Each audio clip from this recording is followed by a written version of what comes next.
নবী করিম সাল্লাল্লাহু আলাইহি সাল্লাম বলেছেন, তোমাদের মধ্যে সবচেয়ে ভালো মানুষ কে? খায়রুকুম লি আহলি, যে বউয়ের কাছে ভালো, অর্থাৎ বউ সার্টিফিকেট দেয় যে ওনার আখলাক ভালো। এটা সোজা কথা না। বউয়ের কাছে সার্টিফিকেট পাওয়া কত কঠিন, যারা বিবাহিত তারা বুঝেন।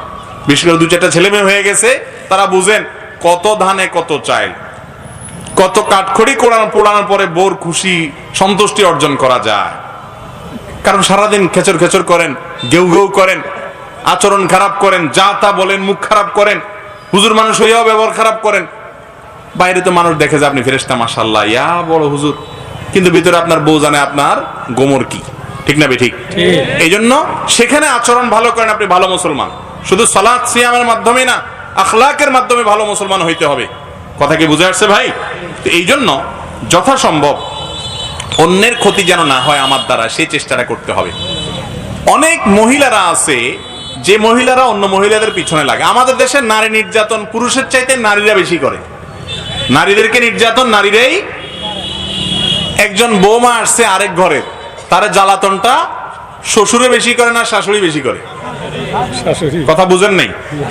শ্বশুর বেশি ডিস্টার্ব করে না শাশুড়ি বেশি ডিস্টার্ব করে? বরং শাশুড়ি ডিস্টার্ব করলে শ্বশুর বেচারা আইসা বলে থাক, আরেক ঘরের মেয়ে। শাশুড়ি ধমক দিয়ে বলে, তুমি যাও, বেশি কথা বলো, তুমি কি বুঝো?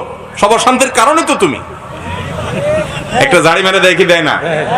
বুড়া বেচারা মুখটা গোমড়া করে আরেক রুমে চলে যায়। কারণ বুড়ির দাপট, মহিলাদেরকে আল্লাহ তাআলা এমন দাপট দিছে, মুসলিম মহিলাদেরকে, সব মহিলাদের না, আবার মুসলিম মহিলারা জোয়ান কালে যদি একটু সবর করে, স্বামীর কথা মানে, আল্লাহর কথা মানে, রাসূলের কথা মানে, গাঁটতেড়ামি না করে, কোরআন হাদিসের কাছে মাথা নত করে, আল্লাহ রাব্বুল আলামিন এক সময় এমন রাজত্ব দেয়।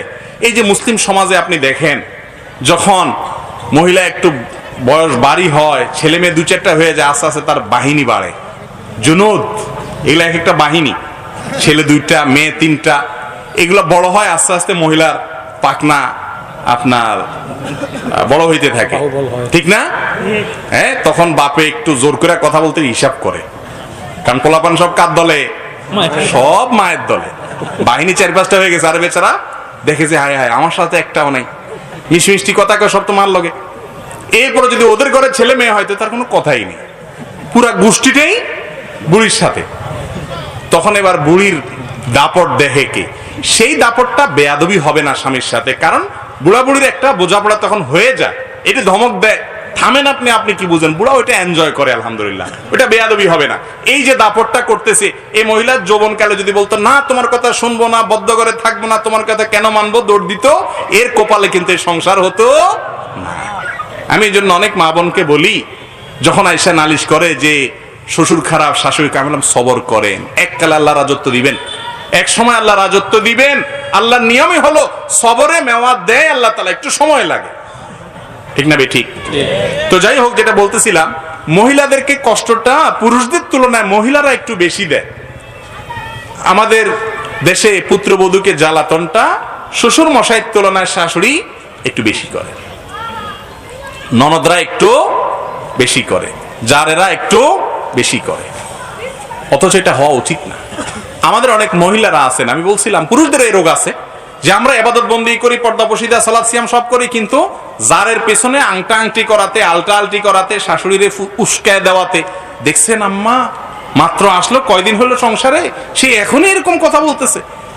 আম্মা তো বেচারি পড়ালেখা নাই, হয়তো বয়স হয়ে গেছে, সে বলে হ্যাঁ ঠিকই তো বলছো, কত বড় সাহস, এবার লাগে বেচার। ঠিক না ঠিক? ওই যে আলটাটা লাগাই দিল, সংসারে অশান্তি করে দিল।